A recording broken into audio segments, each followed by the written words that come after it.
Hi guys! Welcome to my world! Ito na naman si Inday sa kanyang munting kusina. So guys, ang ating lulutuin for today is adobong pusit. Actually, nagkikrave ako ng chicken adobo pero ito ang aking lulutuin. Si Dina na magluluto nun kasi masarap siya magluto ng adobo. So guys, ito ang aking mga ingredients. Of course, may pusit na tayo. And then, of course, may sibuyas. Nakahanap ako ng Tagalog na sibuyas, which is red. Kasi usually dito sa US, ang karamihan dito ay white onions and yellow onions. Bihira yung red. And then, actually, dalawang piraso. Dalawang tomato lang ito, pero ang dami pala. And then, counting luya. And then, of course, meron tayong garlic. Kukuhanin ko pa doon. Kasi minced yung garlic ko. And then, meron tayong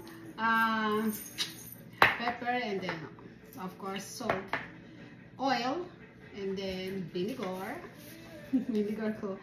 And then usually iba naglalagay pa sila ng toyo kung gusto nila o konting patis. Ako lagyan ko ng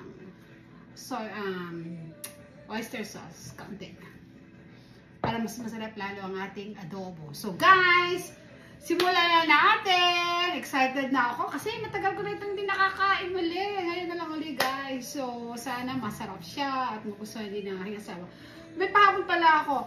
Minsan naglalagay tayo ng sili, pero this time, hindi ko muna lalagyan. Para kasi gusto ng asawang kumain din ng adobong pusit.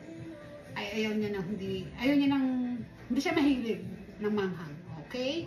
So guys, halika na, lutuin na natin. Simulan na natin ulit ang ating pagluluto ng adobong pusit. So ngayon guys, nilagyan ko na ito ng oil kanina. So medyo mainit na yan. So ilalagay na natin ang sibuyas. Actually guys, inuna ko ang sibuyas kasi yung kukunahin ko kasi ang garlic.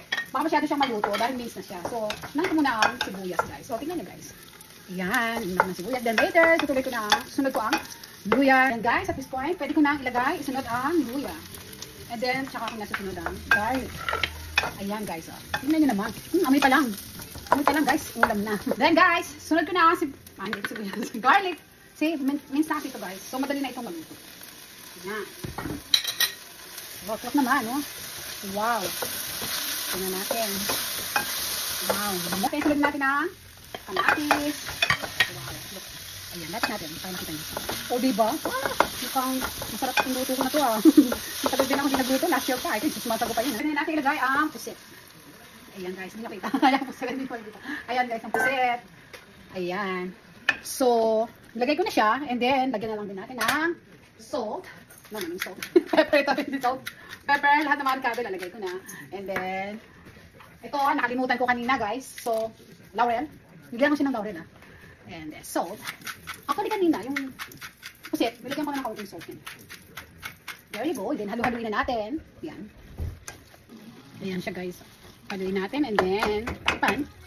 Hayaan na siya magtubig bago natin ilagay ang iba pang ingredients like vinegar. Okay guys? And, wow! Ayan na siya guys. Look, lagyan ko na siya na suka guys. Lalagyan na natin na suka. Vinegar guys. Estimate. Pwede na ito. Maybe, yan. Yan, takpan natin. Then, tsaka natin haluin. Siguro, 4 or 5 minutes. Natin. Ngayon, haluin ko na. Kasi yung suka na nilagay ko, medyo luto na rin yun. Hindi kasi magandang haluin kung malalagay pa lang. Yan, lalagyan ko ngayon ng oyster sauce. Estimate na lang din guys. Okay na yan. Yan. And then, pinaka-betchin ko yan is sugar. Sugar. Then, kaunting sugar. Yan ang pinaka-betchin ko guys. Kunti lang. That's it. And then, pakulan din natin. Ilang minuto pa. And then, we're done. Bango. Sarap. Amoy pa lang mukhang masarap. Okay guys. Luto na ang aking adobong pusit. Napansin nyo, hindi na ako naglagay ng tubig. Kasi matubig na yan pag niluto mo ang pusit. Okay guys. Thanks for watching. Bye.